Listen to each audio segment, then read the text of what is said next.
Computer. Here we go. Welcome everybody to the study on the book of Daniel. This is our next study. Consists of 12 chapters. Probably take us anywhere from 12 to 14 weeks to finish. There's a couple of chapters that are pretty big. Chapter 2 is like 50 verses, so we might break that one up.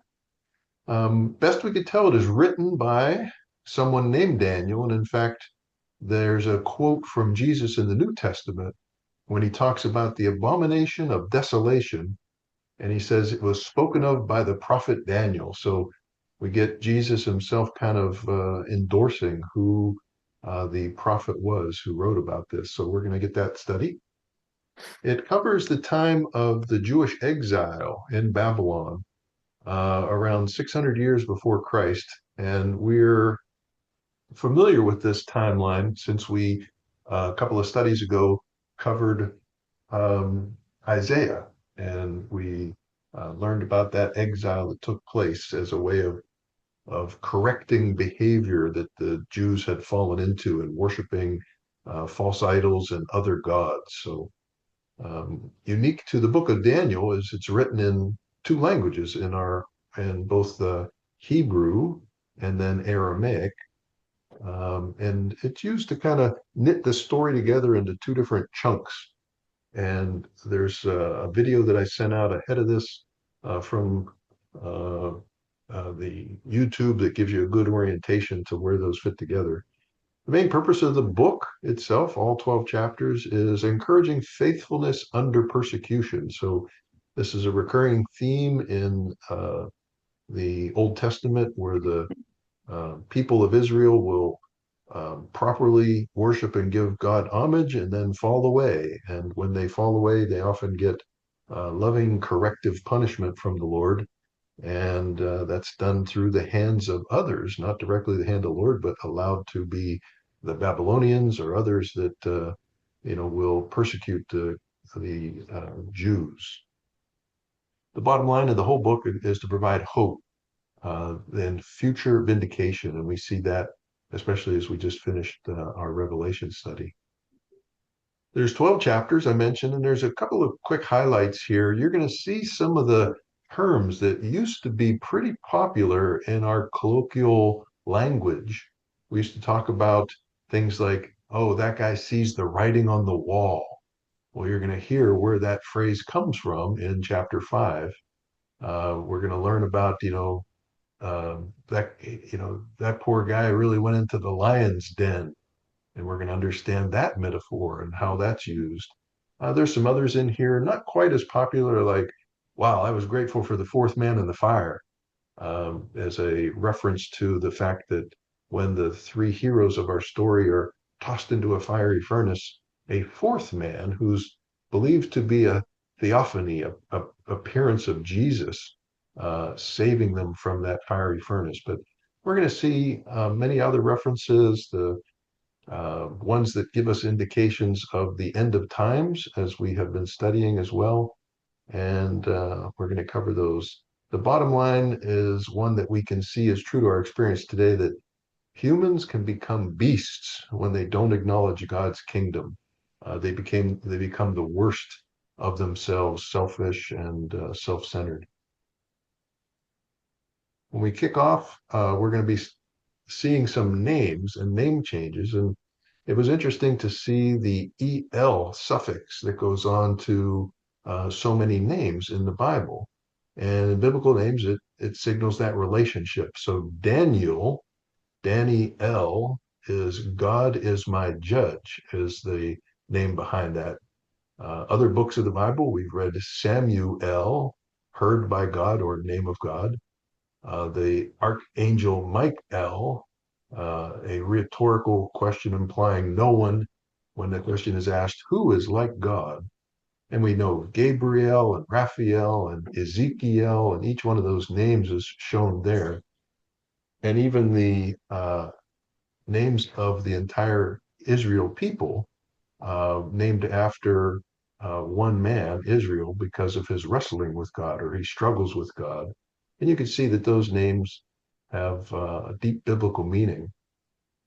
There's name changes in our Bible. I don't need you to read the entire chart here, but we all know about Abram having his name changed to Abraham, and his sister slash wife, Sarai, changing her name to Sarah. And each one of those were done by God. God changed the names of their original name to the new name. And we're going to see some exceptions today. There's also four other names that are changed, ones that we know as Daniel, Shadrach, Meshach, and Abednego. Those names, however, were not changed by God, they were changed by man.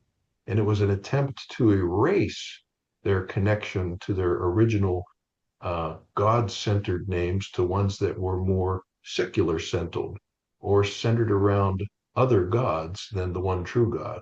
So there's a little bit of a uh, divergence here in the name that we're going to hear. There's one exception, and it's not, it was more of a nickname. We know of Barnabas that was given a nickname by the apostles, which means son of encouragement. But all the other name changes that we read about in the Bible were done at the behest of the Lord to show that they were now especially assigned for work that God had assigned. Let's take a look at chapter 1. And our first highlights today, Daniel and his friends are taken into exile. And this is part of a judgment that has been placed against Judah for their disobedience. And we know it's going to last about 70 years. These young men are selected and plan to be immersed in the Babylonian system. And it's both a way to um, get good, the cream of the crop from those who've been taken, but also kind of to take hostages, to keep the rest of the people in line. You're taking favored sons from key leading families of David, the Jewish leaders, and suddenly, some of their best and brightest are going to be kind of taken and held as captives. They're encouraged to assimilate, which means changing their names, changing their diet. And this one young man among these four, we don't know exactly how many of the other young, bright men were a part of this. There could have been five or there could have been 500, but they were certainly a select group. And he decides he's not going to defile himself. And it's a sticking to the Jewish traditions of what to eat and what to drink. So he makes clear that he's not going to um, comply with these requests, but he does so in a manner that is not a hunger strike or not a outright disobedience, but an argued and measured uh, defense of his position. First couple of verses, we're going to read about that takeover, Judah being defeated and the Babylonians taking not just by their own power, but by God's sovereign hand. They take vessels from the temple as a symbol of, taking away the power from that God.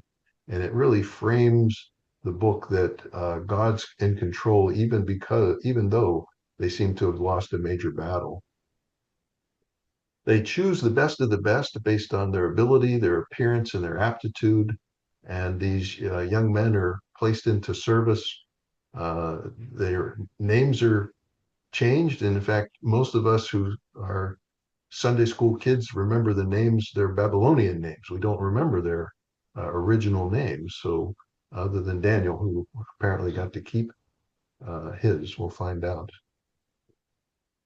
So he raises his moral objection, decides he's not going to eat these foods. Why? Well, they were very likely either part of the forbidden list, maybe they were pork, things that Jews didn't eat. They were probably not prepared in the normal Jewish manner, this kosher manner of bleeding them completely before serving them. And they might have been likely sacrificed to idols. So there was a lot of objections that Daniel had with eating even the king's food. And you think, well, the king's food's probably among the best in the country. It's rich and there's going to be plenty of it. But he, unlike Adam, who was tempted to eat something he was not supposed to eat, Daniel breaks that pattern and says, no, I'm going to be faithful to my Lord and my religion. He does so, as I mentioned, without rebellion or arrogance, though, and he does it as a means of showing his faithfulness, and it's rewarded by God's favor. God grants Daniel favor in the eyes of the Babylonians that are holding us captive. He asks for a practical test, acknowledging that the um, eunuch that is responsible for his training appeals and says, hey, I'm going to get in trouble if I let you do this and it turns out bad.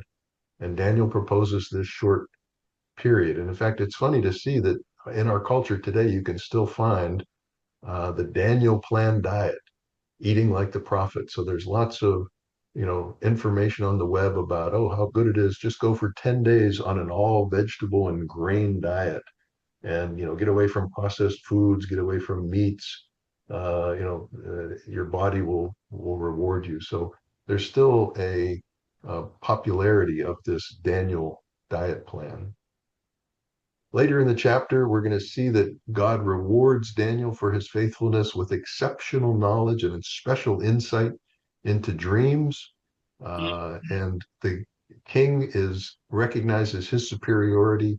And in fact, the first chapter ends with a reference that says, Daniel really served for some 67 years. So the entire time of captivation, he was there. So this story covers not only the 3 years of Daniel's training, but makes reference to another king, King Cyrus, in the end. And we see that, like Joseph, who served in the Old Testament under Pharaoh and under in the New Testament, John the Baptist was one of the, or excuse me, John the evangelist was one of the longest living apostles.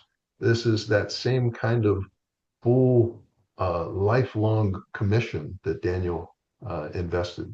So we have that to look forward to as our reading this night. Let me stop it and